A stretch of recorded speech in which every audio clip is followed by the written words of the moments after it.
Remember back to when you took those first few steps outside of the Shrine of Resurrection, took in the ravishing sight of Hyrule, and stood there in awe, taking it all in, an experience that would never be recreated again.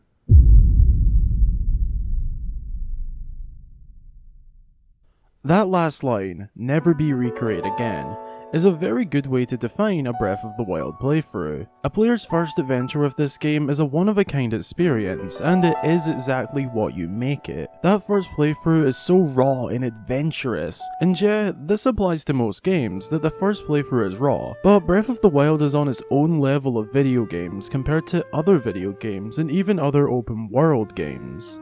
Some people would say a second or third playthrough is better, because you can cover what you had previously missed or not noticed, and whilst that's very true, Breath of the Wild's first playthrough has so many positive points on its side that outdo all of that. I've been thinking about this topic for a while now, and I've even compared the first playthrough of other open world games such as Skyrim, Fallout, GTA, and Red Dead Redemption, among researching other games that I haven't managed to play yet. No matter what game's first experience I compared to Breath's, Breath of the Wild constantly came out triumphant over the other games. There is just something special about the experience Breath offers that no other game does, and I wanted to explore further into that and get down to exactly why the first playthrough of Breath of the Wild is the absolute best.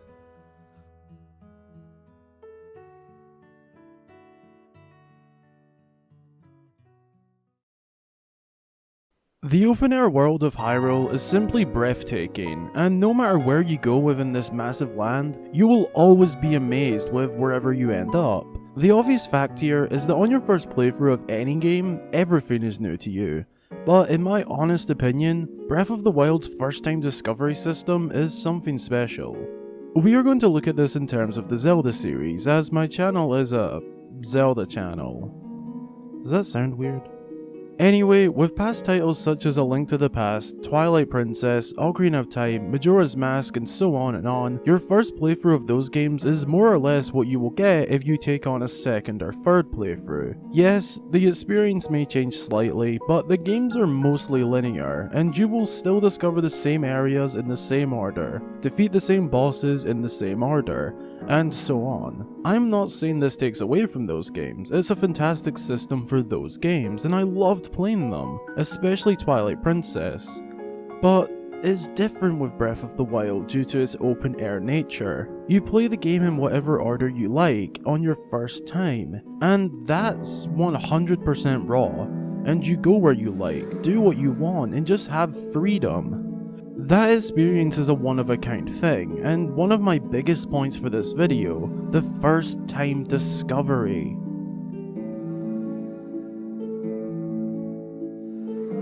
That experience is one of a kind, and one of the best parts of that experience is what one of my biggest points for this video is, the first time discovery.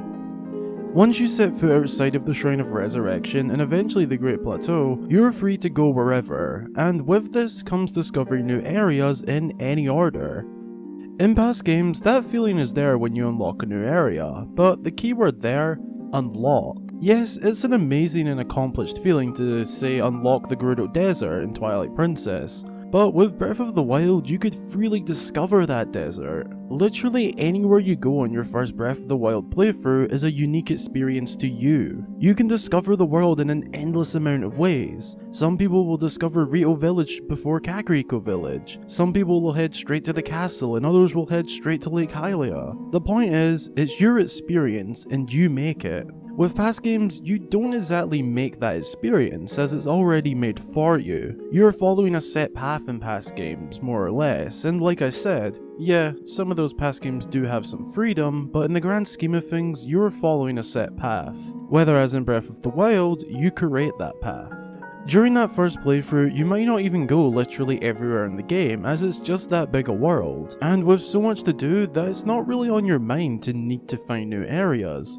It all comes very naturally to me, almost as if I know I'm going to discover somewhere new eventually, and fate will decide where that may be. Some players could argue that on your second playthrough, you can go and find all the places you missed, or take on quests you didn't pick up on your first playthrough. But my issue with that is that you've more than likely already discovered most of the world, and done most of the quests, and the first discovery feeling isn't there. One of Breath of the Wild's strongest aspects is discovering the world for the first time. Doing it a second time is to some degree boring. This is due to just how big the world is. To me, venturing a second time was nowhere near as fun or adventurous as I already knew my way around the land, roughly anyway.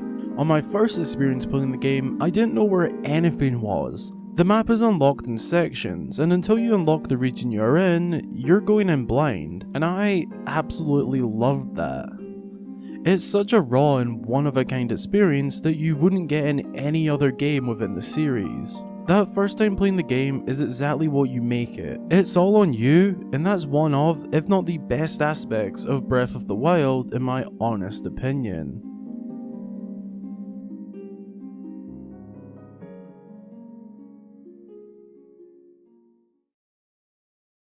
Thank you so much for checking out the video. I really hope you all enjoyed it, and be sure to let me know what your thoughts on this are in the comments. A huge thanks goes to Cuccolover for animating that intro you saw at the start of the video. This is actually its debut if you like, as it's the first time it's been shown off in a video, so huge thanks to her, and I hope you all like it as well. Another massive thank you goes to all of my amazing Patreon supporters. I can't thank you guys enough for the incredibly generous support you give me. It really helps support me in doing this and consistently make videos.